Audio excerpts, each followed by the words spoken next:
Fala galera, aqui é o Lucas Almeida da Nexto. A gente está aqui para o nosso, acho que 12º ou 13º episódio do What's Next, o nosso podcast em que a gente traz aqui uma série de pessoas, líderes, executivos, empreendedores da área da saúde para a gente bater um papo sobre o que está acontecendo no mercado hoje, um pouquinho de perspectivas para o futuro.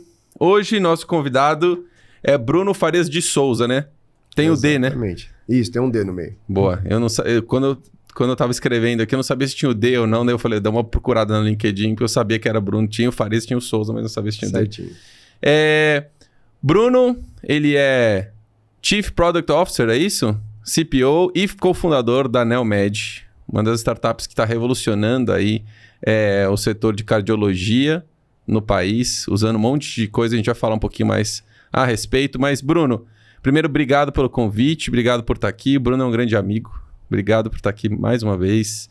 E, cara, gasta um pouquinho de tempo aí se introduzindo, fala um pouquinho para a galera da sua trajetória profissional, aí, acadêmica. Conta um pouquinho como você chegou até aqui e como é que foi a ideia de fundar a Anel. Bom, primeiro de tudo, é um prazer estar aqui. Muito obrigado pelo convite. Prazer é meu. Sempre bom. A Nexto é uma empresa que a gente sempre admirou. A gente conversa, acho que desde 2020, quando a gente se conheceu. Ver toda a trajetória, muito bacana ver como tem evoluído o negócio, principalmente vocês como sociedade, tudo, parabéns.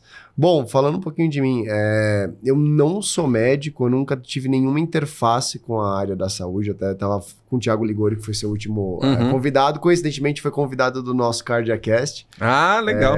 Ele, né, vem de uma família de médicos, já Sim. Minha família não tem nada a ver com saúde, a gente sempre foi de indústria, agro, outras coisas. Eu sempre quis criar coisas, sempre fui uma pessoa que tinha minimamente um senso de criatividade, e eu não sabia que o nome dessa palavra que eu queria fazer era empreender. Tá. Então, eu achava que eu ia ser um publicitário, eu achava que eu ia fazer alguma coisa dessa, mas no resumo da ópera, comecei a entrar num colégio técnico quando eu era muito jovem, lá no ABC. Aprendi a codar um pouco, eu falei, bom, beleza, eu não quero seguir para engenharia nesse caso, para me aprofundar mais, eu quero aprender a como ganhar dinheiro em cima das coisas que eu estou fazendo. Fiz uma faculdade de administração e depois eu tive uma chance de fazer uma pós-graduação fora. Então, imediatamente depois que eu me formei, eu fui para fora, passei um ano em Los Angeles, e lá, isso foi em 2012.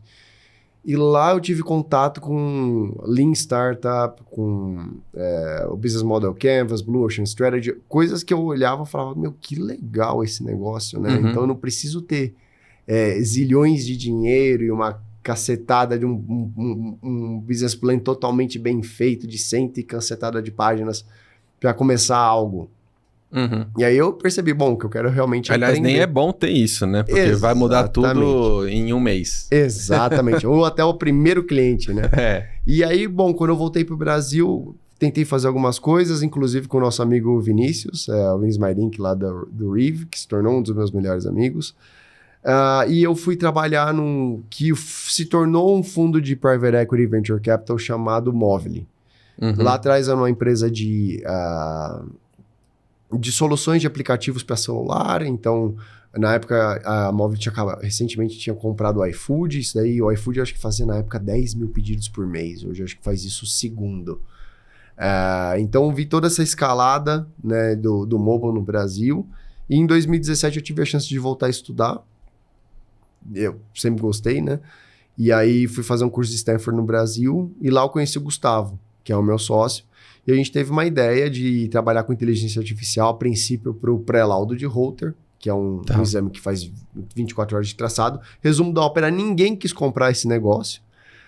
Foi a nossa maior decepção, mas ao mesmo tempo a gente errou rápido. A gente percebeu que se a gente criasse uma plataforma que conseguisse orquestrar tudo isso e democratizar o acesso a esse laudo através de uma solução que conseguisse agregar valor na cadeia, a gente teria um indício de sucesso. Então a gente criou o Octopus, que foi o nosso primeiro produto. Tá. Em 2018, isso eu ia perguntar, esse é o Octopus. Exato. Em 2018 a gente lançou, né, saímos dos nossos trabalhos para se dedicar 100% à NeoMed, e estamos lá desde então.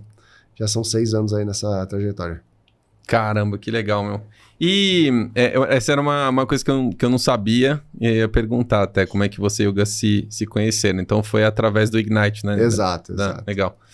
Muito legal. E, cara, conta um pouco pra galera. Eu acho que vocês começaram com um produto e você falou, pô, ninguém queria comprar isso, né? Então eu acho que é interessante a gente já começar o papo por aí. Eu acho que a gente, quando empreende, a gente... tem que aprender muito rápido que a gente tem que se desapegar um pouco da concepção inicial que a gente tem do produto e ir adaptando ele muitas vezes até a gente encontrar, né, tração ou, de fato, encontrar uma forma daquele produto criar valor para quem precisa. O que vocês perceberam aí? Foi dolorido fazer essa mudança? Quanto tempo demorou para vocês perceberem, puta, cara, a gente tem que redesenhar isso aqui, ou a gente tem que mudar a proposta de valor, ou tem que pensar em outra coisa? Existe um problema maior quando a gente fala de validação de produto em geral versus validação de um produto em saúde. Quando você faz algo para o médico. Porque o médico, em per se, ele não é treinado a dar uma notícia ruim. O que eu quero dizer com isso? Se você tem uma doença terminal, ele não vai virar para você e vai falar seco, você tem uma doença terminal, vai morrer amanhã. O que ele vai falar para você? Olha, a gente vai ter um melhor cuidado para você, para que você tenha os seus próximos dias de vida no melhor conforto que você consiga ter, etc. Então, dependendo do nível, onde a gente aprendeu, na verdade, é que os feedbacks sempre foram positivos. Sempre foram, nossa, que isso aqui é ótimo, vai me ajudar bastante. Mas quando a gente ia para a validação de fato, que era, tá bom, então me paga sobre isso, ou tá aqui uma proposta, nunca retornava algo.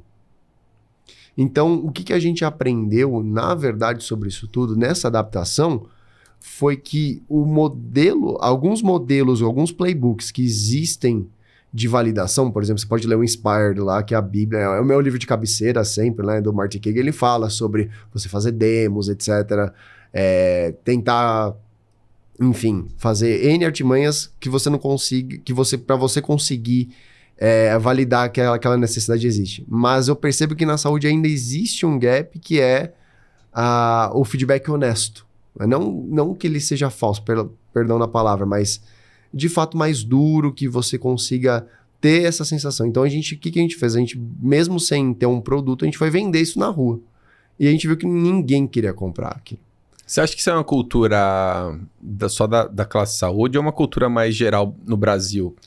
Bom, eu trabalhei antes de trabalhar em saúde, né, na Móvel, eu trabalhei 7 anos lá com produto, gestão de produto.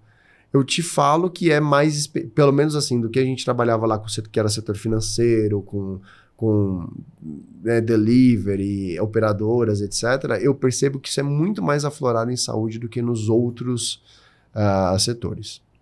Olha só. E aí o que aconteceu com a gente foi... E aí mora a mágica da startup. A gente tem, né, que a gente brinca, né, 2 de 3 sucessos nessas histórias, né? Porque o que aconteceu aqui foi que a gente começando a vender essa inteligência artificial, todo mundo fala assim, pô, legal, bacana. Mas, pô, você não lauda esse exame, não? Você não consegue fazer isso numa plataforma? Porque olha só como é que eu tenho laudado hoje. E a gente abriu o capô do carro, a gente achou oportunidades incríveis ali. É absurdo o que uma clínica hoje faz para laudar o seu exame de método gráfico, que é totalmente diferente do exame de radiologia, que vai direto para o PACS, etc. E ali a gente olhou e falou, pô, eu acho que tem um negócio aí. Então nós criamos o primeiro MVP do Octopus, que era muito rápido, e fomos para a rua já aprendendo a vender esse negócio.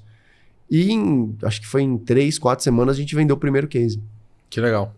Então, foi rápido. Exato. Fomos rápido, a gente conseguiu vender para uma rede de saúde no Paraná, depois foi uma rede de saúde no Nordeste. Então, com esses cases, a gente começou a criar o nosso produto, que de fato em 2019 foi lançado como Octopus. Que legal. Muito bom. Quero pegar, depois a gente vai aprofundar melhor nessas questões e especificamente aí sobre os produtos da Neo, proposta de valor e tal. Queria dar um passo atrás e pegar um pouquinho a sua perspectiva em relação ao cenário de saúde, né? A gente passou anos bem complicados Pré-pandemia, a gente já estava vivendo uma crise de saúde, veio a pandemia, eu acho que ela acentuou a crise em vários aspectos. A gente tem algum nível de legado do que aconteceu em relação à pandemia, de aceleração da adoção de alguns produtos digitais que melhoraram um pouco a eficiência, mas logo depois que esse cenário começou a se normalizar um pouco do ponto de vista de resolver a grande crise da pandemia, isso também deu uma desacelerada. Você vê os hospitais ainda sofrendo muito, as operadoras sofrendo muito. Semana passada teve o fórum de líderes da ANAP, que eu acho que foi no Rio de Janeiro. Eu estava conversando com o João, que é o Chief Revenue lá da Verso, e ele estava falando para mim, cara, a gente saiu de lá todo mundo chorando, porque a gente viu todo mundo reclamando, né, de uma situação financeira muito grave. Hoje estava vindo para cá, recebi uma ligação de um cliente nosso de Porto Alegre falando, olha, a gente tem como, eles estão precisando de uma expansão para uma área importante de monitoramento de medicamentos. Ele falou assim, olha, a gente precisa muito disso, mas a gente só consegue começar a pagar na segunda metade do ano. A gente está numa crise gravíssima agora. Tem como vocês entrarem assim e a gente resolve isso mais para frente? Então, assim, visão de vocês, como é que está isso? Como é que vocês estão enxergando o mercado do ponto de vista de financiamento, adoção de novas tecnologias, gestão, macro, assim, como é que está a percepção sua e da turma lá na ANEEL? A verdade é que a gente ainda colhe frutos de um 2020 e 2021, né? Se a gente olhar nesse período histórico, né, do Brasil, naquele ano eu lembro vividamente que foram diagnosticados 50 mil casos a menos de câncer. Uhum. Na população. Isso significa que, e não é porque a população ficou magicamente mais saudável, não, é porque as pessoas não iam fazer exame. Uhum. Então, o custo, e a maioria dessas doenças, o custo dela, com o tempo, torna-se mais caro, né? Eu ouvi uma vez um oncologista falando comigo, ele citou um caso muito legal. Ele falou, imagina um motorista de aplicativo, ele toma sol na mão o tempo todo. Então, se começou a ter ali um câncerzinho de pele na mão dele, que ele olhou aquela pinta e falou, poxa, não consigo ir marcar porque as clínicas estão fechadas, porque agora só faz teste de Covid, etc. Vou deixar pra lá. Aquilo, quando ele vai tratar um ano depois, está muito pior. Então, o que seria rapidamente fazer uma microcirurgia para mandar para biópsia e depois torna-se quimioterapia, torna-se amputação, enfim, toda essa desgraça que é a falta de diagnóstico no tempo correto. E isso vai afundando o sistema cada vez mais. Então, o que a gente tem percebido hoje é que sim, isso tem acontecido bastante, e a gente vê todo esse sistema buscando alguma forma de tecnologia para ou você conseguir gerar mais valor para a cadeia do paciente, porque ele percebe hoje que ele não vai mais sobreviver puramente fazendo exame e executando o procedimento, porque isso daí está se comoditizando cada dia mais. E 2, achar meios para ele ser mais eficiente, porque o que ele tolerava como ineficiência sobre um pano preto, né, que se coloca em cima de qualidade médica, ele percebe que aquilo lá, na verdade, não tem nada a ver.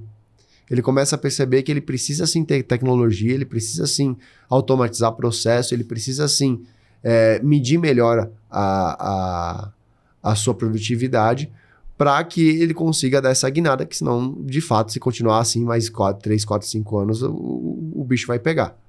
Então, é um mal realmente que está acontecendo, ocasionado por alguns anos aí de subdiagnósticos, alguns anos de juros baixos. Aí também tem outra coisa, né? Quando os juros estavam baixos, todas essas empresas, elas levantaram muita dívida para fazer o movimento de consolidação. Que quando os juros estoura, a maioria delas hoje trabalha para pagar dívida. Então, é uma conjunção de fatores, mais um movimento de mercado que coloca todo mundo nessa seara. Mas o que isso fica de final? Ou você traz mais valor para o paciente, para você conseguir aumentar o ticket e realmente fidelizar ele dentro desse seu ecossistema, ou também você melhora a sua eficiência dentro de casa. Porque se você não fizer nenhuma dessas duas estratégias, com certeza você vai sair perdendo. A sensação que eu tenho é que já se tentou muito estratégia de aumentar o ticket, né? E aí, normalmente, a principal fonte pagadora, vamos pegar as operadoras de saúde e as empresas no final do dia, elas também estão saturadas na capacidade de financiamento desse sistema, né? Então, assim, você acha que das duas linhas, para poder... Porque no final do dia, cara, como é que o resultado das empresas para de pé, né? O que você acha que faz mais sentido? O pessoal olhar na linha da receita mesmo, tentando aumentar o ticket médio, tentando colocar mais, de fato, uma proposta para o paciente que cuide dele de uma forma mais integrada e integral? Ou, cara, agora é hora de olhar eficiência, apertar o cinto e cara, o que a gente pode fazer para poder resolver os próximos anos? Eu acho que não existe bala de prata nesse caso. Se a gente olhar para o lado das operadoras, sim, ela tá pagando mais, principalmente porque o tratamento tá mais caro. Uhum. E principalmente por quê? Porque se você olha lá para trás, os crônicos estouraram, né? O paciente oncológico está muito mais caro. E do outro lado você vê o sistema de saúde sobrecarregado, né? Os hospitais sobrecarregando desses pacientes, tendo que gerir e tendo que entregar essa parte. O Sérgio Ricardo, que já esteve aqui também, que ele fala muito sobre valor em saúde, ele fala Sim. muito sobre a equação de pagamento de valor. Eu acho que é muito difícil a gente migrar hoje, né, do jeito que a gente está, para uma equação de valor em saúde inteiramente, que a gente consiga remunerar 100% da... Até porque os cases americanos, acho que o melhor case americano é a Blue Shield, tá com 50% da sua folha de pagamento em value-based, mas a gente tem que começar a olhar mais para isso. E também tem um outro ponto que você não vai aumentar o ticket do seu paciente, né? O ticket do seu paciente, ele tá dado. Uhum. O que você vai fazer é fidelizar esse paciente dentro do seu ecossistema. Porque, por exemplo, né? Você foi detectado uma arritmia, é um caso nosso, né? Do Cardia. Foi detectada uma arritmia sua. Você vai... O que você vai fazer? Ou você pode, muito bem, naquele ambiente que você tava ali, já encaixar uma consulta para você conseguir marcar com o seu cardiologista, com o cardiologista lá, e esse cardiologista, caso você não faça acompanhamento com o cardiologista seu, né? E conhecer esse cardiologista e ir progredindo até o seu tratamento sair. Ou o que vai acontecer? Você vai sair dessa consulta, ninguém vai falar com você sobre nada, você vai estar com aquele seu resultado de exame, e você vai ligar, sei lá, para sua mãe, para seu pai e falar: olha, tem um cardiologista que a senhora passa, que você pode me recomendar? E aí acaba que o sistema de saúde, aquele cara que você passou, que no seu lifetime como paciente, ele poderia capturar mais valor seu, poderia facilitar para a operadora, afinal de contas a gente está falando de uma linha de cuidado que ela consegue ter a transparência, que você vai ter melhor cuidado, isso significa que você vai ter um sinistro menor no delta de tempo.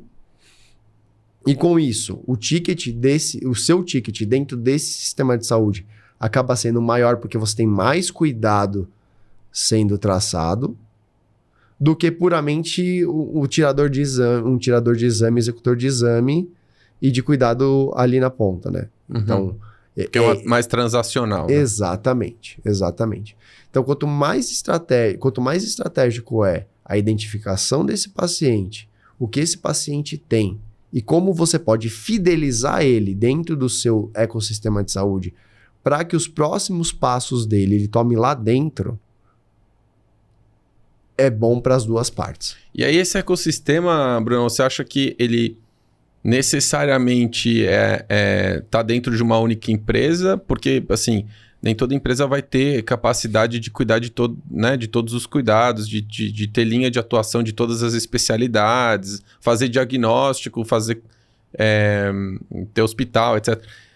Ou você acha que também é possível uma integração maior entre os players da cadeia para que a gente crie uma jornada de cuidado integrada entre players que não necessariamente fazem parte do mesmo grupo econômico? Eu acho isso... bom, aí sendo a minha visão cética disso, né? Quando eu trabalhava fora do setor de saúde, a gente olhou alguma época, eu cuidava de micropagamentos, uma época. Tá.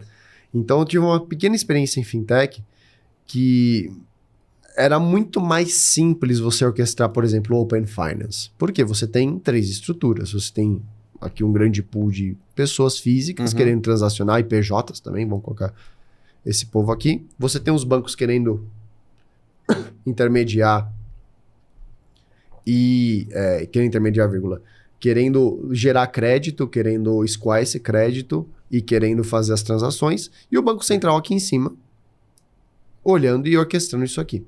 Quando a gente vai para a saúde, não existe esse tipo de player, porque existem vários players. Você tem a operadora, você tem um hospital, você tem a clínica de diagnóstico, você tem o consultório, você tem as clínicas de apoio, você tem o longa permanência, a curta permanência, você tem o hospital de retaguarda. É muito mais complexo orquestrar isso. Mas, por exemplo, essa semana eu estava conversando com o hospital pediátrico, nada a ver com o Neomed. Vieram pedir uma ajuda para conversar.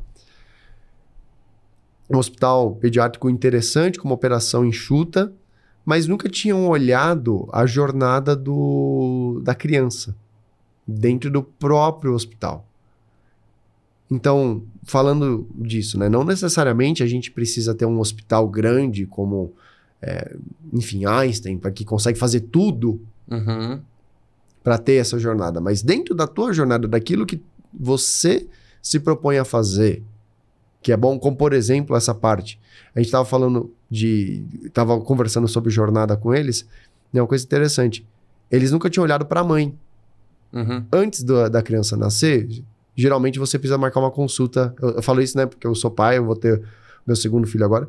Aí já está preocupado com o pediatra. Então, poxa, com quem vai ser esse pediatra? Como é que a gente vai fazer? Então, já vamos marcar as primeiras consultas. Já capitania a mãe. Uma vez que nasce, como é que você consegue, dentro desse hospital, que ela já estabeleceu um vínculo de parto, etc., você fazer os primeiros acompanhamentos desse paciente? E aí tem toda uma jornada de diagnósticos também, de situações como malformações ou adaptações de terapias, etc., que você consegue fazer nessa linha do tempo da criança e absorvendo mais valor. São todos serviços que eles têm, mas que são mal orquestrados porque não tem uma base de uma estrutura tecnológica que consiga identificar o que esse paciente está tendo, que você deixa tudo na mão do médico anotar ali. Então, ele tem que fazer isso daí todo no prontuário. Anota no prontuário eletrônico, mas você consegue entender o que está escrito naquele prontuário eletrônico? Você sabe o que esse paciente tem? Então, puxa, uma vez que eu identifico... É um puta mato alto, né? É um mato alto gigantesco, cara. Porque você estava falando isso, você está perdendo... e eu acho que assim, você perde conveniência para o paciente, você deixa de cuidar da jornada inteira, então você perde um monte de data point importante, né? De pontos de dados e de informações sobre a saúde, sobre o que está acontecendo com aquele paciente. Então você não dá o melhor acompanhamento possível. E perde receita, né? No final do dia também, né? Então, acho que você também não está conseguindo se aproveitar de tudo que você pode dentro desse universo. E tem uma mágica dessa conta que ela deve ser observada, que é o seguinte. Esse paciente, você já pagou o CAC dele. Ele já está lá. O custo de aquisição desse paciente, o custo de aquisição desse cliente, já foi pago. Sim. Você deixa só de maximizar um LTV gigantesco que esse paciente pode ter na frente. Então, olhar para a jornada desse paciente, e isso é uma coisa que é meio batida, mas olhar para essa jornada de uma forma sistemática dentro do teu próprio ecossistema já é uma grande diferença para que você consiga capturar, nem aumentar ticket. Você não vai fazer procedimento mais caro por causa disso. Você não vai... uma ablação aumentar que custava LTV X, mesmo, né? Não aumentar o ticket do procedimento, enfim, eu entendo. Você não vai aumentar o ticket do procedimento, mas você vai cuidar desse paciente ao ponto do tempo, porque você já fez o investimento de trazer esse paciente para dentro do seu ecossistema. De uma forma ou de outra. Ele já está pago. Agora, o quanto que você consegue fidelizar isso? E existe esse componente que é muito importante, né?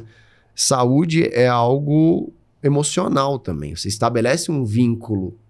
Claro. Com os profissionais, às vezes com a própria instituição, que você confia, fala, puta, sempre fui bem atendido aqui, os profissionais são bacanas e tal. Você atribui valor a isso, óbvio. Exato. E isso muda também teu critério de decisão, muitas vezes, né? Exato. Por exemplo, o pediatra do meu filho. A gente começou com ela no convênio. Então, beleza, estava no convênio. Aí, agora abri o meu... Abri o meu consultório. Agora ela já reajustou de novo o preço da consulta. A gente não para de ir lá. Por quê? Porque ela é boa. Pô, ela vê o meu filho desde que ele nasceu. Tem todo o histórico lá. Tem todo o histórico. E principalmente ela é uma profissional que nos ajudou nos períodos difíceis. Então a gente começa a olhar essa questão que é... existe esse componente de estima que você consegue ir criando e fidelizando esse paciente. Sim. Que não pode ser ignorado, que é a bênção desse setor. Nos outros setores você não tem. Por exemplo, não sei se você lembra disso, na época das guerras dos deliveries, que todo mundo tinha cupom. Uhum. Rappi tinha cupom, iFood tinha cupom, Uber Eats tinha cupom. Você tava aí para qual aplicativo que você ia pegar? Não. Você só ia pro melhor cupom. Exato. Não tem como fazer isso em saúde. É verdade. É verdade. Eu sempre falo pra turma lá em casa, assim, tipo, quando você tá numa situação crítica, sei lá, você precisa, algum parente teu, precisa fazer uma cirurgia cardíaca, de urgência. Você não vai escolher por cupom, né? Quer dizer, óbvio, né? Qual que é o cirurgião que vai cobrar mais barato? Não é esse o critério que você vai adotar para decidir qual que é o médico ou a instituição onde você vai, né, de fato, executar o procedimento. Então... eu acho que tem alguns pontos nisso daí que ajudam, mas ao mesmo tempo criam alguns desafios adicionais. Por ser um mercado muito relacional, a decisão ela sempre vai ter um componente emocional muito forte. E agora tem uma questão também que a gente tem que entender como navegar esse mercado, né? E para empreendedores, usualmente, isso não é trivial. Você falou, né? Eu também não sou médico, e eu sou meio que um outsider entrando no mercado de saúde, tentando navegar e aprender como contornar os desafios que existem. O que você, como empreendedor, aprendeu vindo de outros mercados? Você falou já um pouco mais cedo que uma diferença que você notou do mercado de saúde para outros mercados é em relação a tomada de decisão, nível de risco que o pessoal corre, feedback ser honesto ou não em relação ao produto que está recebendo. O que você percebe que dentro da jornada do empreendedor é diferente na saúde? Ou você acha que, não, tem algumas coisas que são diferentes, mas normalmente a maior parte das outras complexidades é igual para todo o setor? Falando como empreendedor,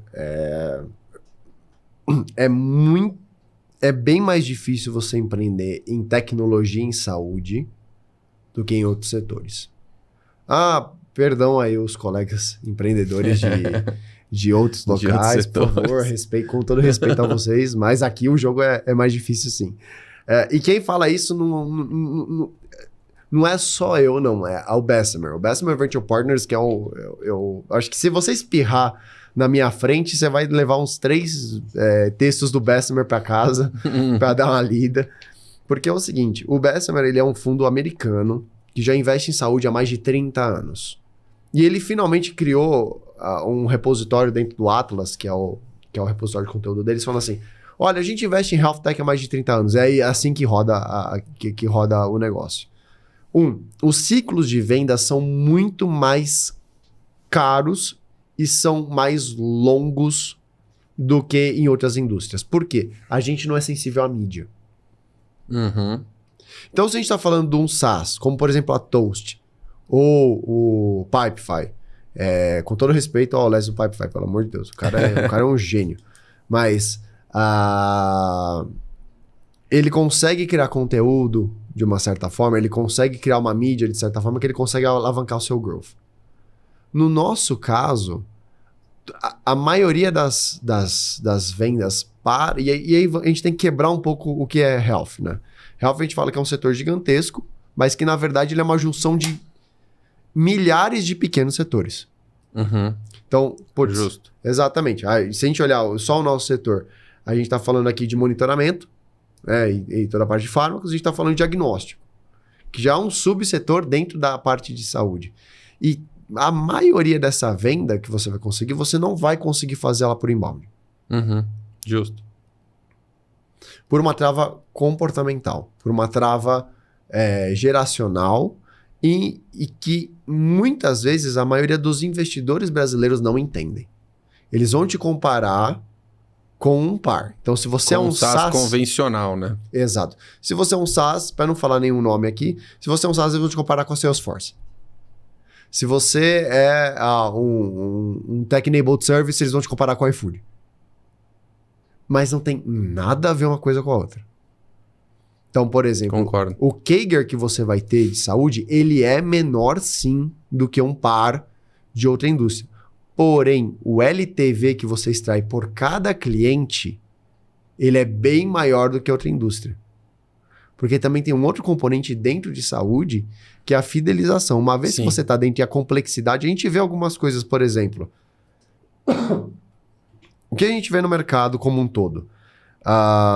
Existe, tem a TOTUS no Brasil, que é um grande player de RP e CRM. Mas a gente tem, por exemplo, SAP, Salesforce e Oracle. Batendo nesse mercado, assim, no top tier, né? Então, e a TOTUS, ela sim se especializou em long tail, etc. Tudo tranquilo. E tem feito aquisições maiores sobre isso. Tá bom. Se a gente for para o mercado de Electronic Medical Records, ou seja, basicamente o CRM e o RP de um hospital. Quem roda no Brasil? MV Itazi. Existe a Cerner no mundo. A Cerner é uma empresa que a Oracle pagou acho que 24 bi ou 12, de 12 a 24 bi ela pagou. Fala a Cerner. A Cerner nunca conseguiu colocar em um hospital brasileiro. Esse é o nível de complexidade que a gente está falando. Porque existe sim esse long run que é mais difícil de se vender, é mais difícil de você colocar... E aí existe a maldição da POC, né? Que todo mundo vai querer fazer uma POC, mas, putz, se escopar uma POC direita que vai virar um contrato, tem que tomar um cuidado gigantesco, porque senão você vai ficar trabalhando 6, 7, 1 ano de graça. Para que aí, então... E aí, por exemplo, dentro de escala, por exemplo, em grandes redes, eles vão te dar geralmente um hospital ou uma clínica. Você vai ficar lá 2 anos trabalhando nessa uma clínica, sem dar um pelo de problema, para que aí sim você consiga ter uma chance de poder expandir, torcendo para que não troque a diretoria. E por fim, ainda a gente tem dentro disso o setor público para falar. Porque hoje a gente tem 50 milhões de pessoas que... no nosso caso ainda é super importante, né? Porque 40% do mercado tá aí, né? 50% de tudo que se gasta. Exato. Então, ainda tem a complexidade do público. A complexidade do público você tem porque o orçamento é federal, mas ele é gasto na esfera municipal e estadual. Ou seja, você tem que evangelizar cidade a cidade, o estado a estado. Além do mais, você tem as estruturas de OS e PPPs, que são outro bicho também, que se move de outra forma diferente. Então, é mais complexo sim empreender em saúde. Os crescimentos não, assim, demanda estômago de pato, que é para conseguir aturar esse... Eu tenho uma história interessante pessoal, né? Todo ano o investidor nosso dá um jantar. Todo ano eu tô lá. Durante anos, porque se é uma vez ao ano, né? Então é só uma vez, né? Mas durante alguns anos, todos os outros empreendedores de outros setores que estavam lá, eles vinham com ótimas histórias. A gente triplicou faturamento, a gente levantou uma rodada gigantesca, e eu, Gustavo, se olhando pra cara do outro, assim, falando, o que a gente tá fazendo aqui, cara? Que coisa. Mas, assim, aí o engraçado é que a saúde, ela favorece os persistentes e não os insistentes. Se você não tem... Qual que é a diferença do persistente e persistente? Cara, persistência é você tem realmente um produto bom, você conseguiu adaptar ele, você teve a resiliência de entender que aquela tua primeira ideia não é uma ideia boa, foi se adaptando, bererel, e foi... e conseguiu sobreviver até que você começasse a escalar, que é o nosso caso. Você se adaptou, né? A insistência, Exato. você fica ali... Batendo a cabeça até morrer, né? É. Então, dito isso, a gente conseguiu... E ano passado foi o ano da seca das startups. Uhum. Né? Então, um monte de gente lá chorando. Foi a primeira vez que eu levantei e falei assim, gente, eu já estive onde vocês estão. Aguenta que vai dar certo. Porque o meu setor... Então, para empreender em saúde, demanda muita coragem, muita persistência. E você tem que realmente fazer um exercício mental de que a tua saída não vai ser em 4, 5 anos. Ah, não. Ih. Essa ideia é um ciclo muito mais longo, né, Bruno? É um ciclo muito mais longo. Bota aí uns 10, 20 anos. A gente eu conversei muito disso com o TJ, né? O Thiago Júlio, quando estava aqui. A gente estava falando sobre... E eu conversei isso também com o Luiz Natel, quando ele estava aqui, sobre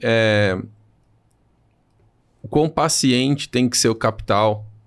E aí o capital representando todas as instituições financiadoras de inovação, crescimento, etc., que existem, para aguentar os ciclos da saúde, né? Porque o ciclo da saúde, ele é bem mais longo.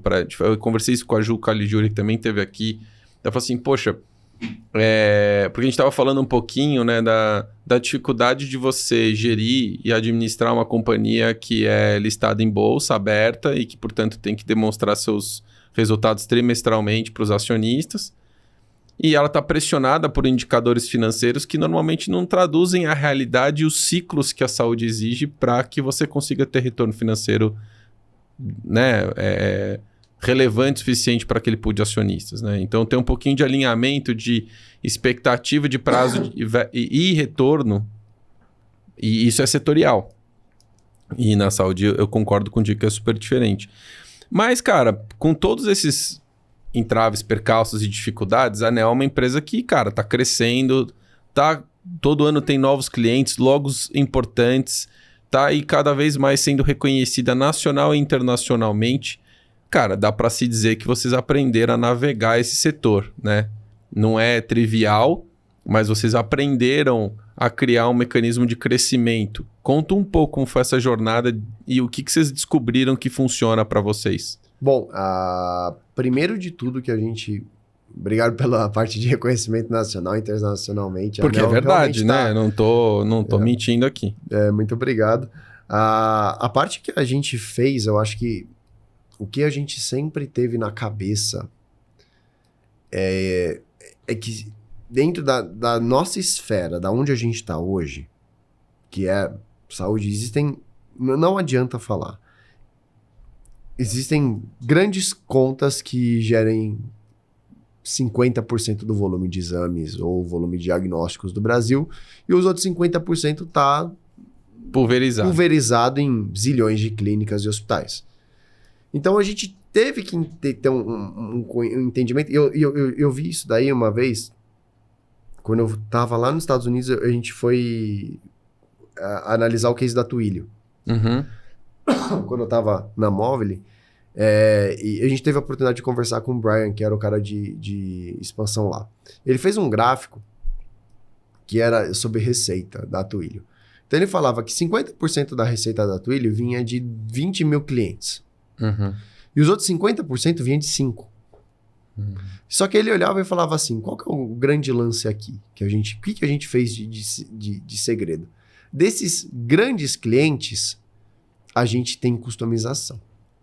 A gente faz coisas diferentes para esses grandes clientes. Para o outro, a gente faz uma oferta meio standard. Prateleira. O erro maior que a gente viu os nossos pares fazendo é querer tratar todo mundo do mesmo jeito.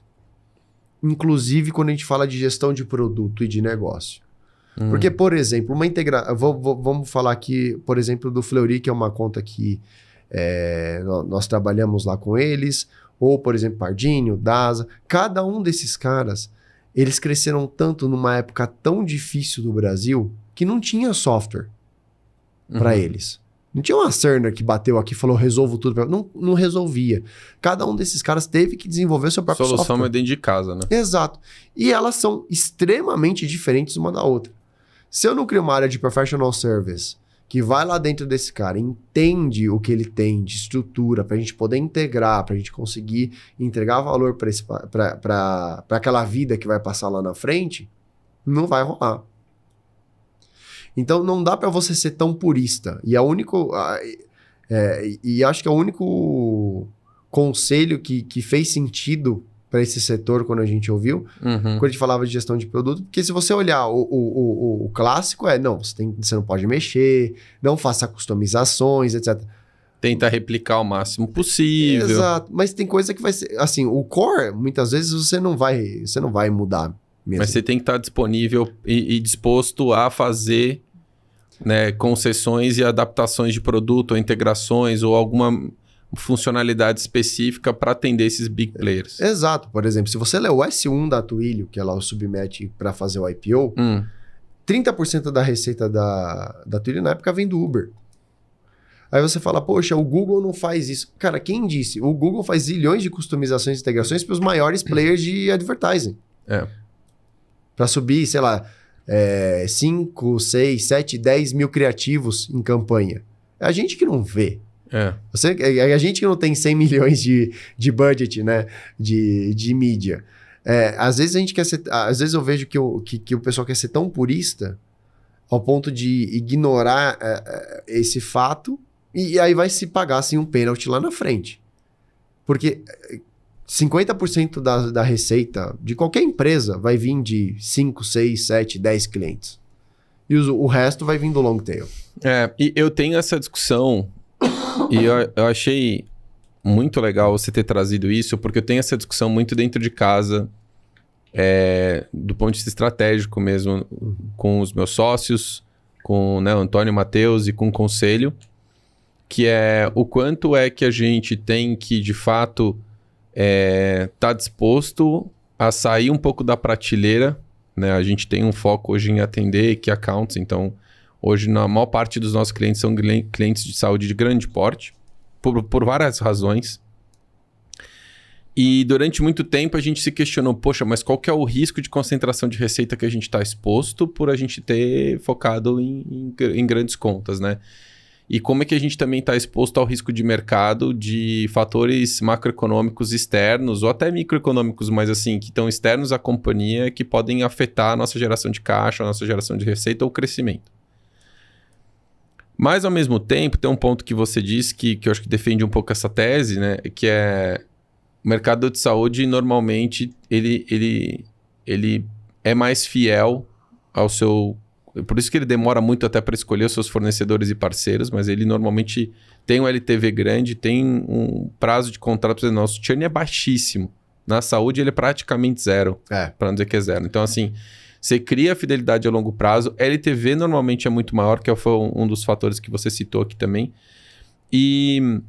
Mas, para atender esses caras grandes, você tem que sair um pouco da visão produteira tradicional, que é eu vou fazer um produto, vai ser igual para todo mundo e eu estou muito pouco disposto a fazer customizações ou personalizações. Não quer dizer que você vai mexer no core do produto necessariamente, mas você tem que ter algum nível de flexibilidade ali. Eu concordo super com você. A gente tem muito essa discussão. E cara, a boa verdade, isso que você falou, né? A comparação que eu sempre ouvia é, mas eu duvido que o Google ele aceite fazer alguma coisa fora do playbook tradicional. Eu falei, quem disse? Eu duvido que... Entendeu? Cara, que a AWS... Cara, mentira. Pergunta como é que a CIA brinca com a AWS. É de um jeito totalmente diferente do que a gente, como startup aqui no Brasil, brinca com a AWS, cara. Aqui a gente recebe um contrato, é top-down, aceita ou não aceita e acabou. Essas são as minhas regras. Porque você é o long tail desse Exato. Cara. E aí a gente esquece de uma coisa, Lucas, que é o olhar quando você estava falando de efeitos macroeconômicos, microeconômicos que vão afetar. Às vezes a gente foca tanto nisso, em fatores que não estão no nosso controle, e a gente quer se antecipar, e esquece de uma coisa.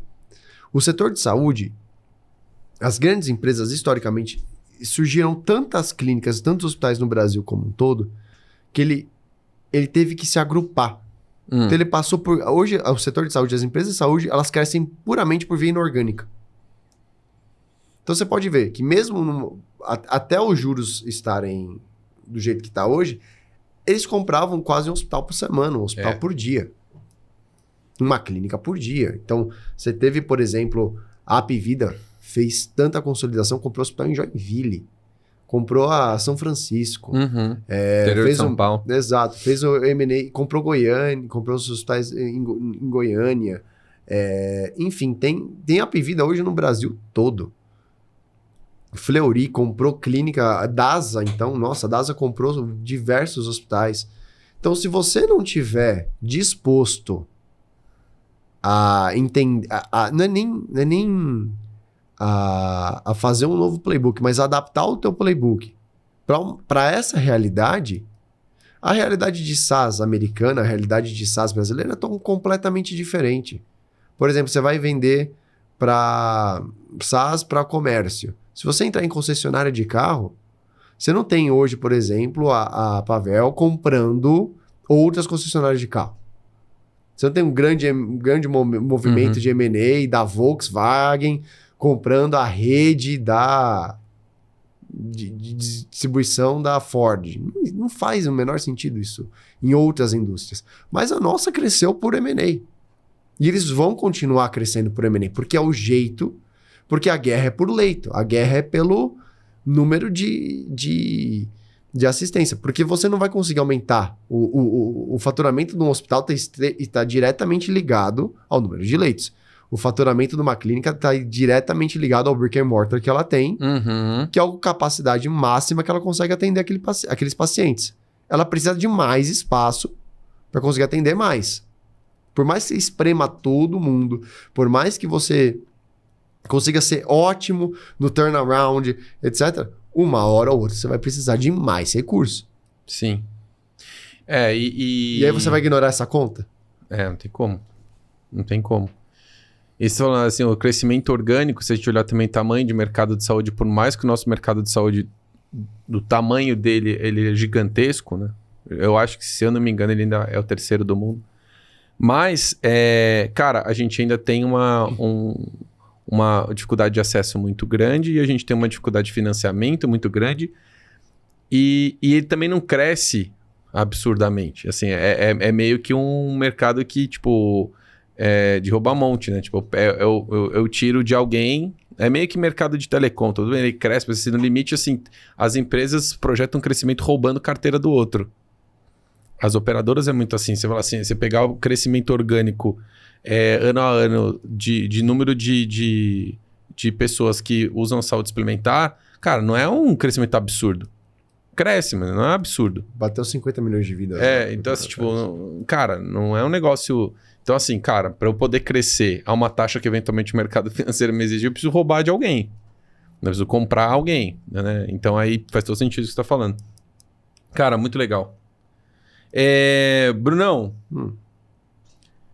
eu queria explorar só um ponto antes de a gente entrar especificamente em algumas outras coisas aqui, que eu queria entender muito sobre o que vocês estão fazendo de IA na NEL e tal, que é um puta case foda, mas eu queria antes pegar um pouquinho a tua perspectiva em relação a o que você falou de pilotar inovação, ser uma dor, né? Quer dizer, a gente vive isso também, em que os players de saúde, normalmente, eles estão ainda muito imaturos e não conseguem tomar uma decisão rápida quando eles estão pensando em inovar ou usar tecnologias digitais. Eles têm muita precaução. Como você falou, às vezes faz um piloto de 1, 2 anos trabalhando quase de graça.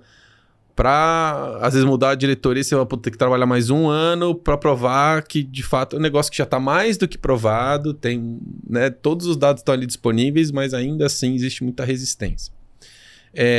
Vocês conseguiram contornar isso de alguma forma? E os cases que vocês já têm de sucesso, que são assim inegáveis, são né, contundentes ali, tipo, do resultado que está gerando, benefício para o paciente, criação de valor para a instituição, isso ajudou vocês a encurtarem esse processo? Ou os pilotos e tal ainda fazem parte da jornada de compra do cliente de vocês? Eles ainda fazem parte. A gente tem aquela clássica, né? Se não pode vencê-los, junte-se a eles. Então, a gente entendeu que isso é uma verdade, por exemplo, quando a gente entra na DASA hoje, né, que é o nosso case no Cardia, que foi quando a gente começou a fazer uma POC no hospital chamado Nossa Senhora do Carmo, Tá. lá atrás, que o Gadelha, que inclusive já esteve aqui no podcast... Gadelha inaugurou o podcast. Exato, cara. Ele é incrível, né? Ele e o João tocam a área de inovação lá dentro da DASA. Eles começaram a perceber que o Cardia gerava muito valor para a DASA. Então a gente escreveu um case dentro e isso daí permitiu com que a gente escalasse o serviço. Então é um caso atípico, na verdade, de crescimento. Mas se você for ver, por exemplo, outros clientes que a gente tem, também entra no marasmo de, poxa, em aqui, vamos falar 5, 6, 7, 1 ano para conversar, para entender. É aquilo. Eu até hoje nunca consegui achar um hack que encurtasse isso. Porque saúde é ancorada na vida. Existe tem dois pontos. Saúde é ancorada na vida e o modelo mental do médico é totalmente diferente do nosso. Assim, como engenheiro e administrador, etc. Porque é o seguinte... se a gente comete algum erro... suponhamos você continua sendo engenheiro, eu continuo sendo administrador, eu entregando lá comida... Isso é um caso que a gente falava bastante no começo da ANEL, né? A gente tem, dentro da ANEL, o nosso maior valor é o paciente estar no centro de tudo aquilo que a gente faz. Por quê? No iFood, por exemplo, se você pedisse uma pizza de mussarela e te entregasse uma pizza de calabresa, você ia ficar muito bravo. Principalmente se sua filha estivesse à noite com fome. Mas se em 10 minutos eu mandasse a pizza de mussarela mais uma coca, você não ia ficar tão bravo assim. Afinal de contas, você acabou com 2 pizzas. Na ANEL, se eu entrego um laudo errado, eu posso te matar. Eu não posso virar na próxima encarnação, vem cá que eu te dou um laudo de graça. Não dá. Então, essa desconfiança faz sentido. Isso acaba com a tese de crescimento rápido? Acaba. Mas ela existe. Porque essa é a responsabilidade que a gente dá em cima no gestor médico. Que você vai colocar isso aqui dentro. Se acontecer qualquer coisa, quem assina é você. E eu vejo que isso cascateia para quase tudo, porque vira uma cultura, né? A nossa solução ela é meio back-office do hospital, da clínica, do laboratório, não sei, enfim. Ela auxilia o pessoal na tomada de decisão, auxilia no processo de atendimento a algumas normas regulatórias e tal. Porém, ela não é necessariamente vida ou morte. Ela pode ser vida ou morte no limite da gente ter identificado que a gente teve um problema com uma determinada medicação e aí a gente fala, não, tá ok, dispensa assim mesmo. Né? É um caso muito crítico. Mas assim, na maior parte dos casos... não é, por exemplo, como tão crítico quanto o cara. Tipo, vida ou morte. Tipo, posso dar um laudo errado e matar o paciente. Quando isso acontece, assim, a gente nota que o pessoal que tá ali na ponta, mesmo sabendo que não tem um risco totalmente direto à vida, eles ainda assim, eles replicam o padrão de comportamento de tomada de decisão como se fosse uma solução que está monitorando a vida do paciente na UTI. Então a gente sofre o efeito cascata desse comportamento de ser muito mais criterioso e desconfiado, com a palavra que você usou, né? Sim. E vai existir essa desconfiança mesmo. E a gente abre aspas, né? O mercado de saúde, o mercado de venture em saúde merece isso. Por que merece isso? Porque se você olhar, por exemplo, o case da Theranos, o Bad Blood lá. Não dá. O tema do Mark Zuckerberg durante muito tempo foi Move Fast and Breaking Things. Não dá pra você fazer isso em saúde direito. Poxa, eu não posso falar que com fazer um fake it till you make it, né? Não rola. Com um cartucho de sangue, aqui eu consigo fazer um monte de diagnóstico errado. Então, o que a gente fez foi, uma vez que a gente entendeu isso, a gente tem uma decisão, que é como que a gente pode trabalhar com isso. Então, puxa, vamos ajustar as nossas projeções. Primeiro de tudo, vamos colocar aqui a meta que a gente consegue entregar, sendo ainda agressivo, tendo um CAGR interessante. Nosso CAGR está em algo em torno de 150% a 173%, ou seja, cada ano eu cresço 2,3, 2,4 vezes, que é bom. Porém, assim, a gente entende que a gente consegue entregar esse crescimento sendo agressivo, dado o que a gente tem hoje. Então, primeiro de tudo é o choque de realidade dentro de casa. Então, como que a gente consegue fazer isso? Segundo quais são as contas que eu tenho que começar a abrir agora para que daqui a 1 ano eu tenha esse cara rodando? Então, a gente fez uma lista dessas contas que a gente foi atacando, né, conforme o tempo. E aí, uma coisa que a gente também fez, que é... Não adianta a gente querer também replicar alguns plays de SaaS normal, que temos os nossos pods de vendas, temos tudo certinho, mas também a gente tem que entender que venda enterprise, ela é totalmente diferente também de uma venda SMB. Sim. E aí foi quando eu e o Gustavo, a gente vai pra rua. Então, eu cuido de X contas, ele, Gustavo, cuida de X contas, a gente vai se falando nesse meio tempo e aí a gente vai movendo as pecinhas uma para outra. Por exemplo, tem uma rede de hospitais que a gente está entrando agora em parceria com a Johnson & Johnson, que a negociação começou ano passado. Acho que no meio do ano passado. E eu ainda errei no orçamento. Eu tinha colocado que entrar em janeiro, vai entrar agora em abril. Sempre, né? A gente sempre é um pouco mais otimista do que... Exato, mas assim, se a gente tem esse entendimento... E Lucas, assim, o que eu acho se a gente tem esse entendimento, se a gente consegue trazer para dentro de casa, na nossa cabeça, que esse negócio funciona dessa forma, que a gente consegue ainda assim ter um retorno atrativo para o nosso custo de oportunidade, que a gente consegue escalar dessa forma, para que a gente vai ficar lutando contra? E não estou querendo dizer com uma forma de conformismo, não. Mas é uma forma de entender que esse mercado funciona dessa forma e a gente pode tentar achar outras alternativas aqui dentro. Mas se você... E aí é uma coisa que é interessante. Se você quer, ainda assim, não customizar para um cliente enterprise.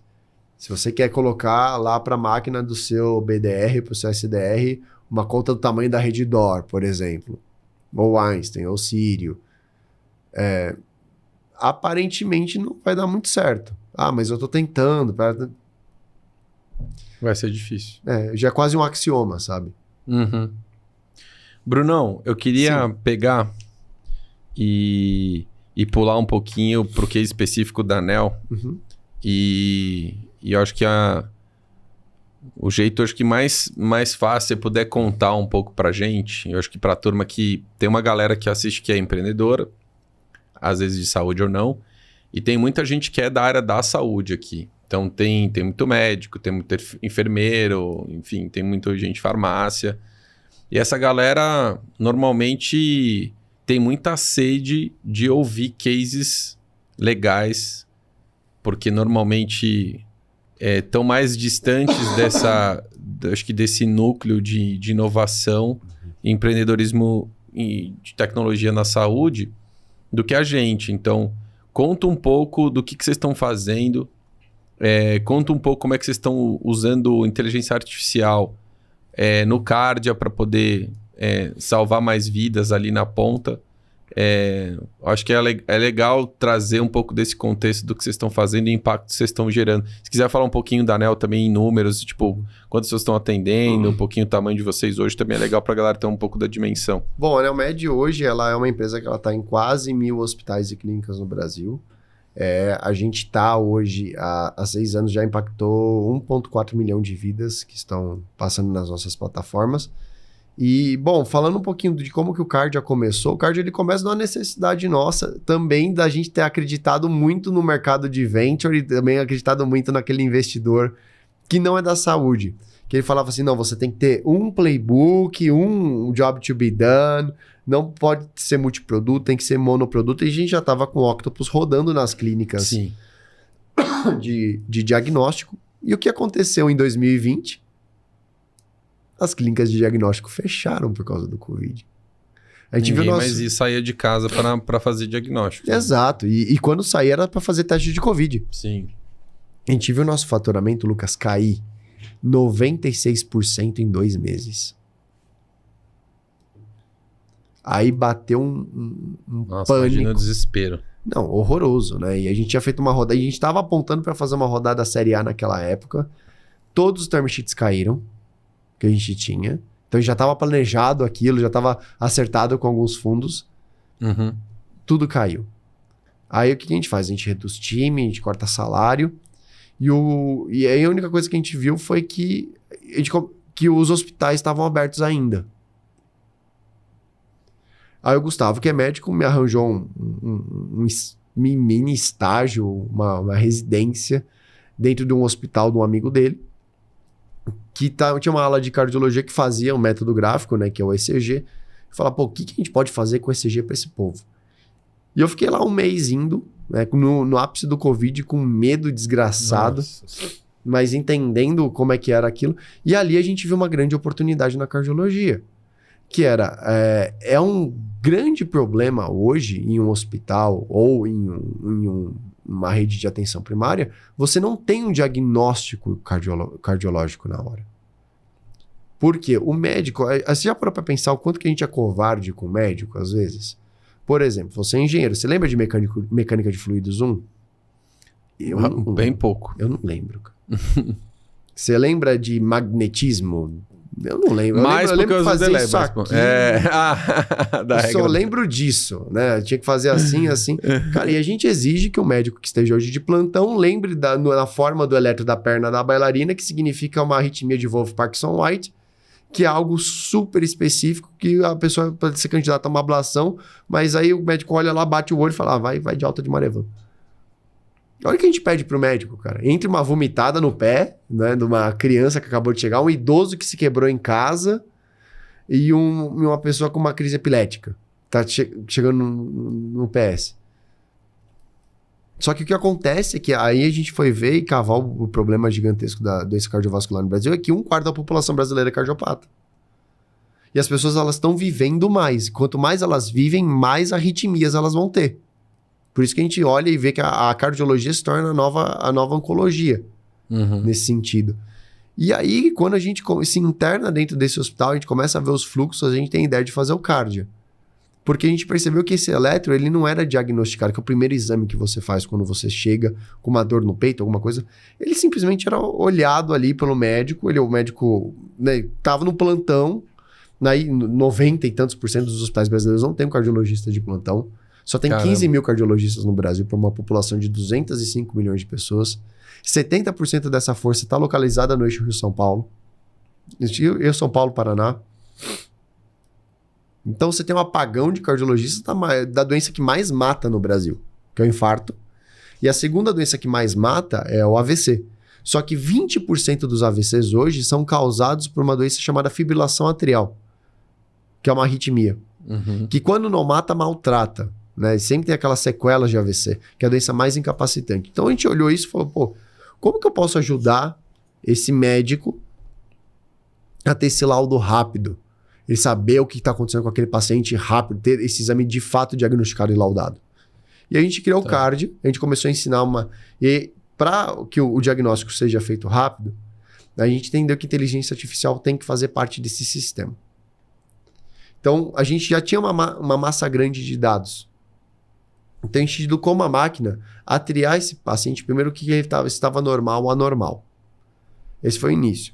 E isso, a fila dos anormais era priorizada mais rápido.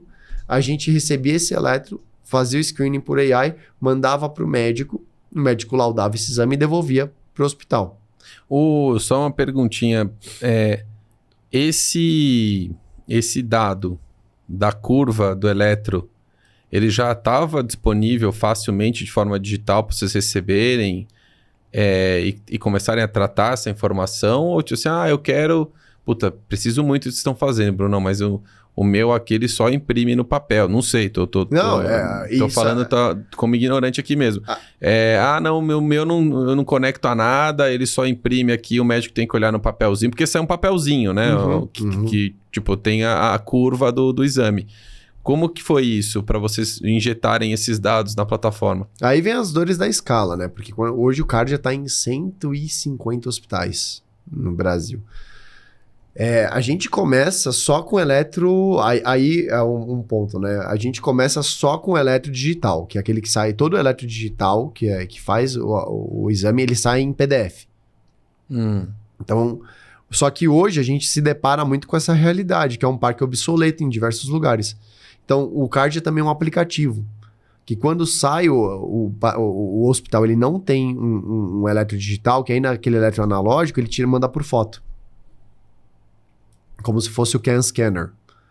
Então, você precisa ainda conseguir e gera precisão suficiente para análise de dados. Gera o suficiente. Então, a gente recebe esse dado. E aí o que aconteceu? Qual que é a magia? Aí a magia da startup e a magia de você estar, de fato, dentro do teu cliente, entendendo as dores dele, etc. Nos primeiros cases que a gente começou a fazer, a gente sempre mirou no infarto. Pô, não vamos deixar infarto, vamos fazer com que as coisas aconteçam, porque tempo é músculo, dá esse diagnóstico rápido, tudo certinho. Só que a gente começou a aumentar muito o diagnóstico de arritmias dos nossos clientes.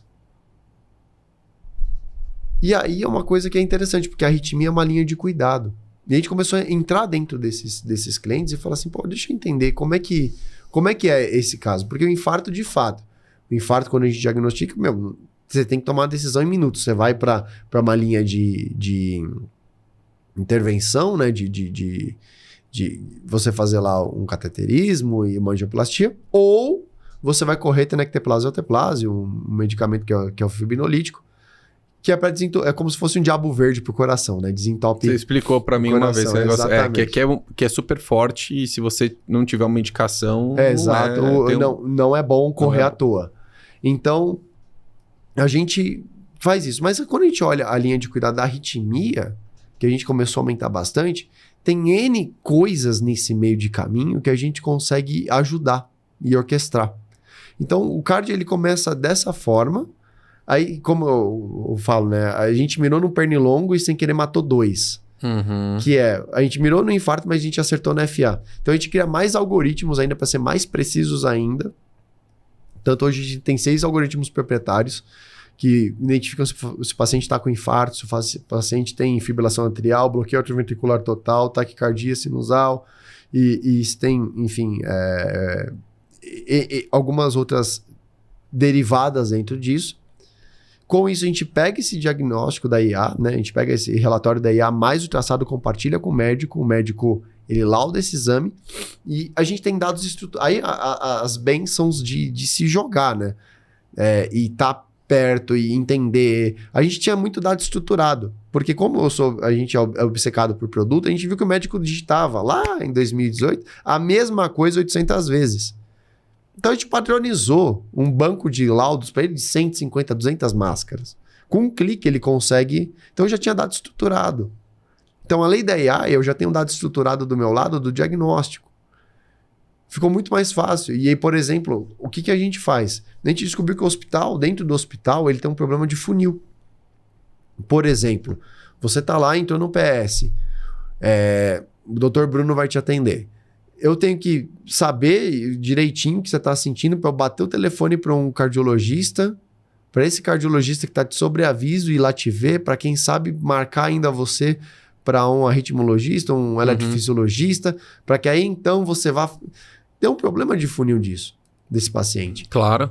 Então, e a grande maioria dos hospitais que olhavam essa estratégia, que é uma estratégia de navegação, só descobriam que o paciente tinha uma doença interessante para se navegar depois de uma semana que o paciente já tinha ido embora. Então, o que a gente começa a fazer? A gente começa a enviar alertas para equipes multidisciplinares dentro do hospital de acordo com o diagnóstico. Então, por exemplo, você teve um diagnóstico de fibrilação atrial, a gente já vai chamar o médico eletrofisiologista. Fala assim, olha, doutor, tem um paciente tal dentro do seu hospital agora que está tendo teve esse diagnóstico. E ele não faz acompanhamento com cardiologista algum. Teve um diagnóstico de infarto, já avisa para a equipe de emergência. Teve um diagnóstico, enfim, todos esses diagnósticos a gente consegue ir avisando e criando um engajamento do hospital em volta do doente. Uhum. E isso começa a tomar forma, e esse é o cardiac onde a gente está hoje. Então legal. a gente utiliza a inteligência artificial muito para duas coisas. A primeira coisa que a gente usa é para um screening dentro disso, para priorização. Então os pacientes que estão mais graves sempre serão priorizados à frente dos que estão mais normais, se eu puder dizer dessa forma. E o segundo a decisão médica é uma coisa muito solitária. Uhum. Que já parou para pensar que o médico que está laudando hoje, ele não consulta ninguém. Ou ele pode consultar um amigo, mas ele tem que tomar uma decisão muito rápida. O tempo de laudo tem que ser muito curto, porque se você está olhando uma janela o American Heart Association fala que o exame de eletrocardiograma ele tem que ser laudado em até 10 minutos. Tá. Então você tem 10 minutos pelo Golden Standard da American Heart Association para fazer esse laudo. Para olhar lá o traçado, entender o que está acontecendo, fazer suas anotações e fazer o laudo. É muito solitário. Então a AI ela surge para ajudar esse médico e ter, né, a sua... como se fosse um buddy ali para ajudar no processo de laudo. Posso fazer uma pergunta? Pode. Fiquei curioso. Eu tenho discutido com alguns convidados aqui e até em outros momentos fora do podcast sobre o quanto de fato a gente está querendo preservar a posição do médico enquanto a palavra final do diagnóstico, da hipótese diagnóstica. E falando, a IA vai ser sempre um acessório, sempre vai ser uma ferramenta. Ele falou buddy, que eu acho que tem uma função emocional até, né? De dar um suporte, tipo, de eliminar a solidão no diagnóstico, no trabalho do médico. Mas assim, no limite, eu pensando como engenheiro aqui, sei lá, estatisticamente, depois de um determinado tempo, você vai ter a capacidade de avaliar a quantidade de vezes que o médico negou a hipótese diagnóstica da IA. Sei lá... 2% das vezes, ou 1,5%, sei lá, um determinado percentual X. do total, X. E eu imagino que, à medida que essa IA for ficando melhor e mais bem treinada, ela vai diminuir de fato, a discordância entre o médico e a IA. Você acha que a gente vai caminhar para, em algum momento, cara, a gente não precisar de uma dupla validação? O que eu acho sobre isso? Tem alguns pontos que a gente tem que olhar. Por exemplo, o hemograma hoje. O hemograma hoje que a Roche fez com seus reagentes, antes você tinha de fato um médico que olhava hemograma, hematologista. Sim. Hoje ele lauda por batch. Né? 1 a cada 1000 que é por amostragem. Existem alguns problemas hoje que a gente fala como... que é a parte ética e moral da IA que existe em saúde que não é tão preservada também em outras verticais. Por exemplo, por que hoje a gente ainda precisa de um piloto de avião? Sendo que... Né, não precisa. Tecnicamente não precisa. Precisa. Ou, por exemplo, de um trator John Deere. Uhum. Tem muitos que já não tem. Tem um cara tem um lá operador, dentro, às vezes, na sala de ainda. comando, mas tem muito equipamento ali no campo de soja que já não tem mais um ser humano. Agora, o ponto aqui é o seguinte. Por que a gente ainda precisa disso em saúde? Se a IA entra em uma crise de consciência e dá o laudo errado, a culpa é de quem? Você precisa de alguém para responsabilizar. Não só isso, mas também para avaliá-la. A gente tem e aí essa é a nossa opinião como Neomed, é o seguinte... O que a gente olha para o médico hoje é que o médico ainda quebra muita pedra. Uhum. Ele ainda tem muita tarefa no dia a dia dele que ele pode automatizar e ter esses buddies no meio do caminho, que é onde a gente acha que é o mato alto. Uhum. Se a gente vai ir para bets, por exemplo, de eletrocardiogramas, etc. Cara, isso ainda é uma conversa muito longa que ainda vai demandar muita questão ética para se discutir. Que é, por exemplo, quem é o responsável por isso? Vai ser a Neomed? Vai ser um médico? Vai ser fulano de tal? Ainda tem uma zona grande, cinzenta, para a gente discutir sobre isso. O que a gente sabe hoje é que se eu olho, por exemplo, se eu tenho uma máquina hoje, que é o caso que aconteceu até semana passada, um cliente SaaS nosso, que não nossos médicos que laudam, ele estava olhando e mandou uma mensagem, pô, que legal, obrigado aqui. O médico estava laudando, viu lá, recebeu um alerta que um exame tinha 94% de chance de ter um infarto, e realmente tinha um infarto. Conseguiu laudar super rápido. Eu acho que esse é o ganho que a gente tem hoje. E tem um outro ponto também, que em saúde a gente não leva em consideração, que são as mudanças do ser humano ao longo da vida. Por exemplo, o coração de uma pessoa de 10 anos é igual ao coração de uma pessoa de 90? Certamente não. Certamente não. Mudanças étnicas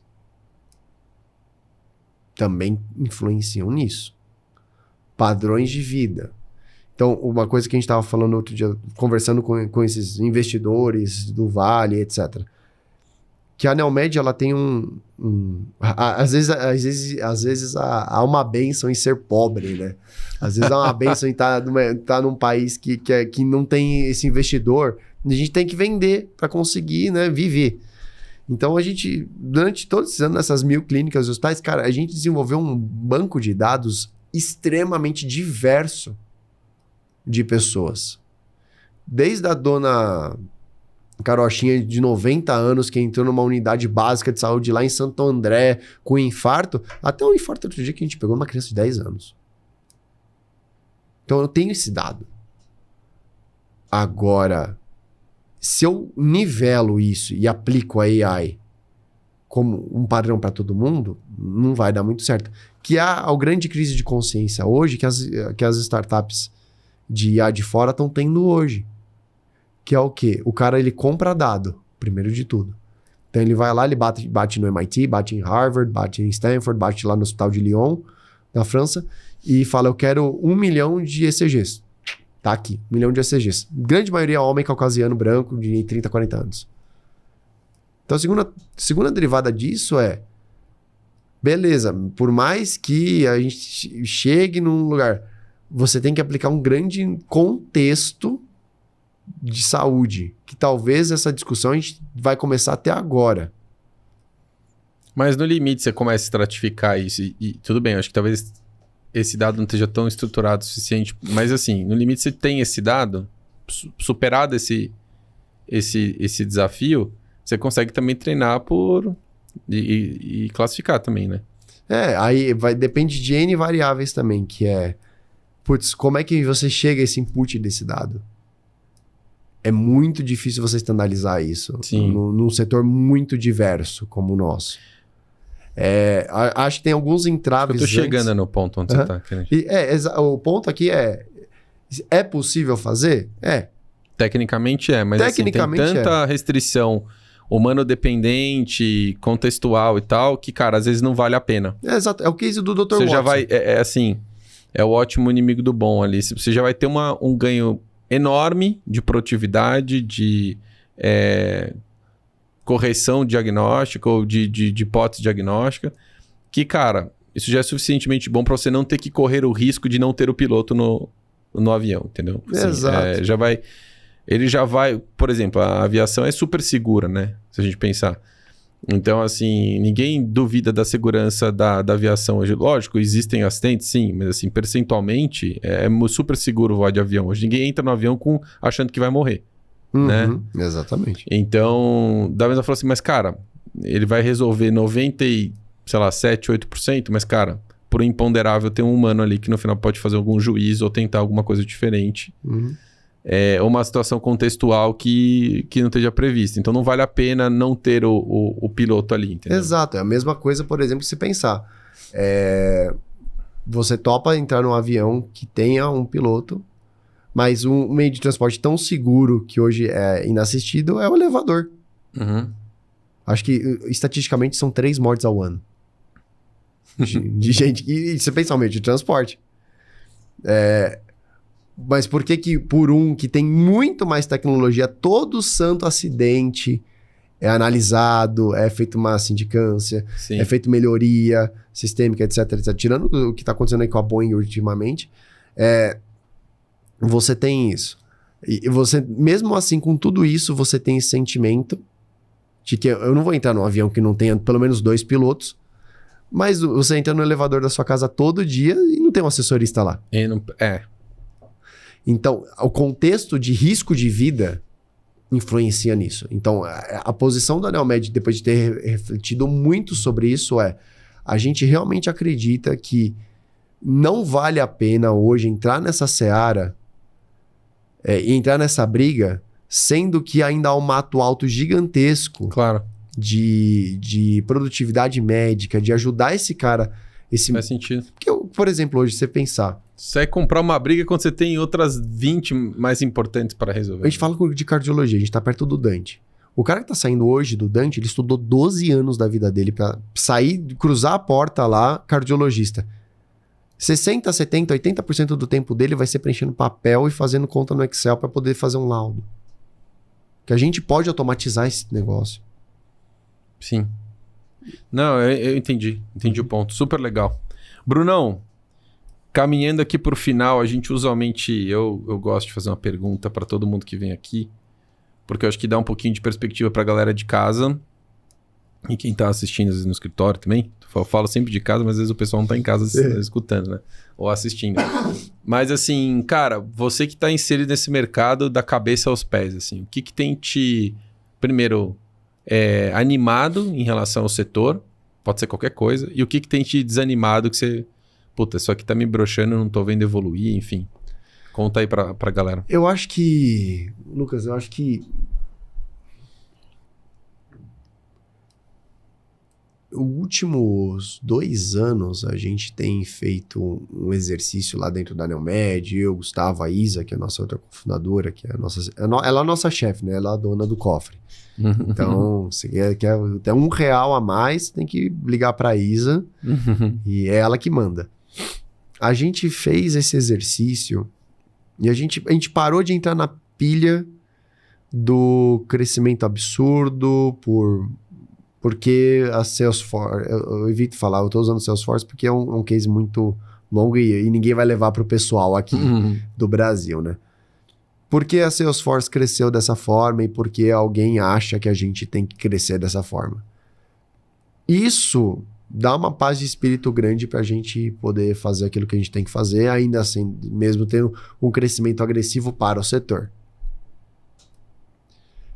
Isso dá uma limpada na cabeça de você não entrar em certas pilhas. Que é algo que eu acho que mais me desanima hoje. Não é o problema do setor. O problema todo setor tem. Meu pai vende máquina de ateamento.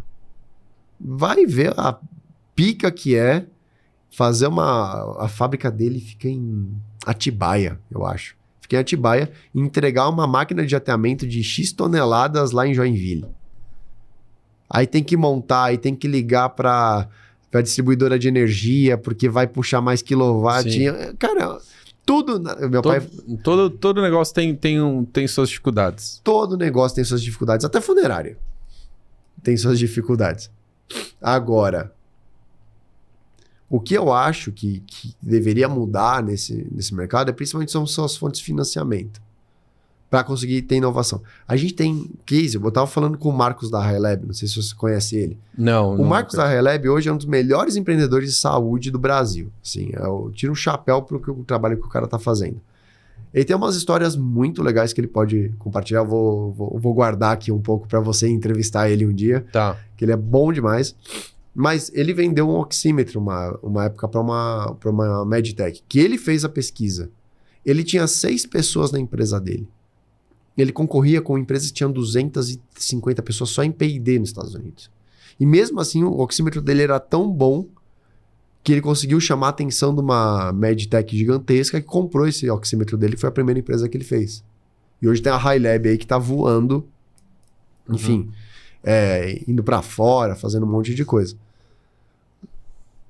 Então a gente tem grandes talentos no Brasil que podem fazer coisas incríveis, só que a gente tem que ter uma cabeça de investidores no Brasil que entenda esse setor. E não compare com o crescimento de fora. E outra coisa, uma coisa que realmente me frustra é a comparação com os Estados Unidos. Uhum. A Luciana Lessa, lá do pessoal que era do pessoal da Medicinal, hoje ela tá tocando a Tech Saúde, ela fala uma frase para mim que eu acho muito legal. Ela fala: os ventos americanos têm cheiro diferente. Que é, putz, isso aqui tá funcionando nos Estados Unidos, não vai funcionar no Brasil. Não necessariamente. Claro. O setor, o setor de saúde americano ele é totalmente diferente do setor brasileiro. Você não tem saúde universal lá, por exemplo. Uhum. E isso gera um ambiente onde muitas soluções têm que existir, que provavelmente não vão usar, não vão pegar no Brasil, vídeo crônico. Eu lembro quanto que eu fui pressionado por investidores para a gente fazer algo de crônico, porque a Livongo nos Estados Unidos estava bombando. Isso quer dizer que vai bombar no Brasil? Não, vide a quebradeira que aconteceu nesse mercado no último ano. Poxa, nos Estados Unidos está tendo isso aqui. Então, parar-se de ancorar muito no que está acontecendo lá fora, porque às vezes a solução ela tem que se ambientar ao que está acontecendo nesse ecossistema para o que realmente funcionaria aqui. E tirar esse melhor. E ter um capital que realmente seja paciente para o setor. E esteja disposto a fazer isso. Mas poxa, no Brasil a gente tem uma taxa de juros tal, etc. Então, beleza. Se não vai conseguir, então nem começa a conversa com o empreendedor. Se o seu capital brasileiro não consegue ser tão paciente ao ponto de conseguir ter um retorno sim agressivo do seu capital, mais um delta um pouco maior de tempo, e isso é uma coisa que realmente acaba frustrando muito o empreendedor. E acaba me frustrando muito.